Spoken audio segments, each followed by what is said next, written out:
All super ডুপারে সবাইকে স্বাগত। শবনম পারভিন আসছেন হুড়মুতি হয়ে।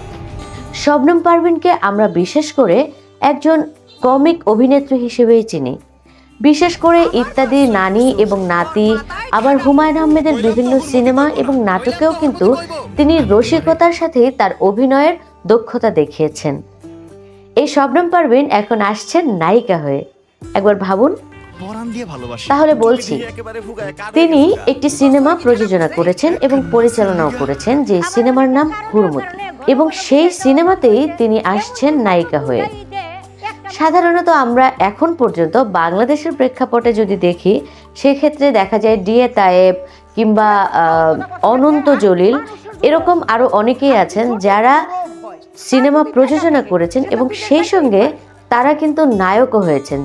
যদিও এরা যখন নায়কের চরিত্রটি নিয়েছেন বেছে, যে আমি সিনেমায় পয়সা ঢালবো, আমি নায়ক হব, অন্য কাউকে কেন নেব, হয়তো বা হতে পারে এরকম চিন্তা থেকে, অথবা নিজেরই একটি স্বপ্ন থাকে যে আমি নায়ক হব, সেই স্বপ্ন থেকেই নিজে প্রযোজনা করে নিজেই নায়ক বনে যান।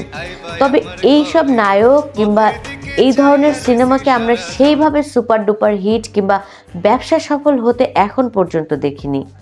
এখন দেখা যাক শবনম পারভিন আসলে কি করে, কারণ শবনম পারভিনেরও হয়তো একটা আকাঙ্ক্ষা ছিল যে তিনি নায়িকা হবেন, তার ক্যারেক্টারটা যেন নায়িকার মতো হয়। হয়তো স্বপ্নে তিনি ভাবতেন, কখনো চিন্তা করতেন যে এত বছর ইন্ডাস্ট্রিতে আমি রয়েছি, তো আমাকে নায়িকা হলে কেমন হয়, এই ভাবনা থেকেই হয়তো তিনি নায়িকা হয়েছেন। অথবা হতে পারে যে হুড়মুতির যে সিনেমাটা রয়েছে, সেই সিনেমাটার গল্পটাই এমন যেখানে হয়তো শবনম পারভিনকে নায়িকা হিসেবেই মানাবে, হতে পারে। তবে সিনেমাটি আপনারা অবশ্যই হলে গিয়ে দেখবেন। এটা এই জন্য বলছি, কারণ শবনম পারভিন কিন্তু সত্যিকার অর্থে একজন জাদ্রেল অভিনেত্রী। যেমন আমরা যদি দিলদারের কথা বলি, দিলদারও কিন্তু একজন জাদ্রেল অভিনেতা ছিলেন, কিন্তু তিনি যখন নায়ক হয়ে সিনেমাতে আসেন, সেটা কিন্তু দর্শকতা ভালোভাবে নেয়নি। তবে শবনম পারভিনের ক্ষেত্রে হয়তো সেটা আলাদা হতেও পারে।